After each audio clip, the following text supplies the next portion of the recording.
बुध हुए मार्गी एवं उदय। प्रिय दर्शकों, नौ ग्रहों में अपना संपूर्ण प्रभाव अति शीघ्र प्रदान करने वाले, इस जगत के संपूर्ण कार्यक्षेत्रों में अपना संपूर्ण प्रभाव रखने वाले नौ ग्रहों में युवराज बुध 11 अगस्त को वक्री से मार्गी हो जाएंगे, अर्थात ये एक राशि आगे की ओर गमन करना आरंभ कर देंगे। अभी तक ये सूर्य के साथ प्रभाव में होने के कारण अस्त अवस्था में भी थे, परंतु ये उदय हो चुके हैं और 11 अगस्त से ये मार्गी होकर आगे बढ़ेंगे और सूर्यदेव की राशि की ओर इनका गमन होगा।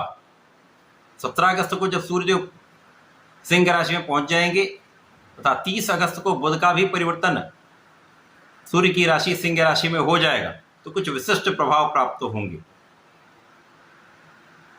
अब क्योंकि बुध एकमात्र ऐसे ग्रह हैं जिस जगत के व्यापारिक क्षेत्र में, कला क्षेत्र में, वाणी से संबंधित क्षेत्र में, बुद्धि से संबंधित कोई भी कार्य जो है उस क्षेत्र में, कैलकुलेशन गणनाओं के क्षेत्र में अपना संपूर्ण प्रभाव रखते हैं। बुध के बिना कोई कार्य क्षेत्र संभव नहीं है। अब ये बलवान हो चुके हैं, उदय होकर मार्गी अवस्था में आकर आगे बढ़ रहे हैं, तो निश्चित रूप से कुछ विशेष प्रभाव प्रदान करेंगे। जय श्री गणेश। नमस्कार, मैं आचार्य संजय द्विवेदी। मेरे समस्त प्रबुद्ध दर्शकों का मेरे चैनल पर हार्दिक स्वागत है। प्रिय दर्शकों, आज मैं मिथुन राशि के लिए तथा कर्क राशि के लिए बुध के उदय काल का तथा मार्गी अवस्था में आने पर किस प्रकार का प्रभाव प्राप्त होने वाला है, इस समय में किन भावों में वृद्धि होगी, आपको कितना लाभ प्राप्त होगा, इस समय का आप कैसे उपयोग कर पाएंगे अथवा कहीं पर समस्या या अवरोध है तो उसका क्या निराकरण, संपूर्ण विश्लेषण मैं पूर्ण तरीके के साथ करने जा। प्रिय दर्शकों, इस राशिफल को आप अपने लग्न तथा राशि दोनों के अनुसार देख सकते हैं। मिथुन राशि के लिए यदि हम अवलोकन करें तो बुध लग्न तथा चतुर्थ भाव के स्वामी हैं। लग्नेश सुखेश का गोचर धन भाव में चल रहा है, जो एक अच्छा भाव है।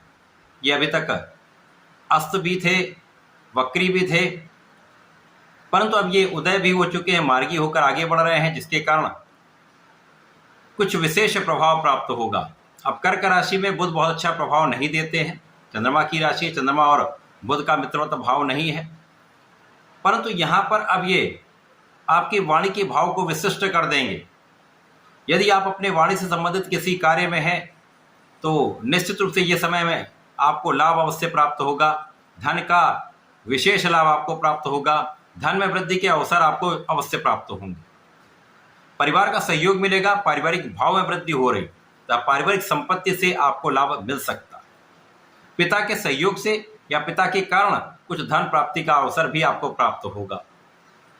इस समय में आपकी संपूर्ण सुरक्षा हो रही है, आपकी आयु की भी रक्षा हो रही है, तो इस समय आप रोगों से मुक्त रहेंगे। तो लग्न आपकी अत्यंत प्रबल रहेगी। जब लग्न प्रबल होती तो गोचर का आप अच्छा लाभ ले पाते हैं, तो आपका मन प्रसन्न रहेगा, तनाव कम होगा, आ रही समस्याओं का निवारण हो जाएगा। जो बाधाएं, जो अवरोध, समस्याएं आ रही थी, उनका निराकरण यहाँ से होना आरंभ हो जाएगा।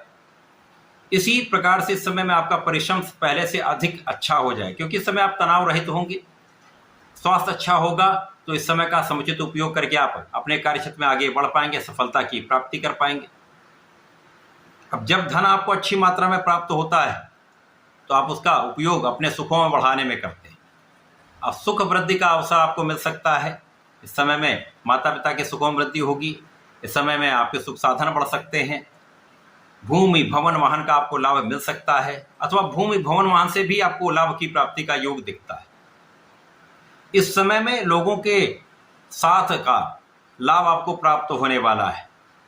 यदि आप जनता से संबंधित कार्यों में हैं, राजनीति में हैं, सामाजिक कार्यों में हैं, सरकारी सेवाओं में हैं, प्रशासन में हैं, तो इस समय में लोगों के बीच में आपका प्रभाव पहले से कई गुना बढ़ने वाला है। एक अच्छा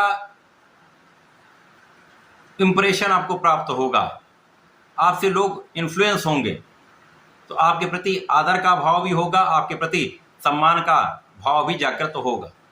इस समय में आपकी बुद्धि का भाव प्रबल रहेगा, वाणी आपकी अच्छी रहने वाली है। यदि यहाँ पर बुद्धि का भाव अत्यंत प्रखर हो जाता है तो आप अपनी गणनाएं श्रेष्ठ रूप से कर पाते हैं।